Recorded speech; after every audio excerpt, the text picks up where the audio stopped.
சாரல் பாடும் சங்கீதம் கால்கள் தாளம் போடும் தெரிந்த பிறகு திரைகள் எதற்கு நனைந்த பிறகு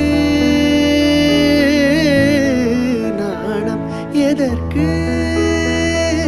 மார்பில் சாயும் போது தென்றல் வந்து என்னை தொடும் ஆஹா சத்தம் இன்றி முத்தமிடும் பகலே போய்விடு இரவே பாய்கொடு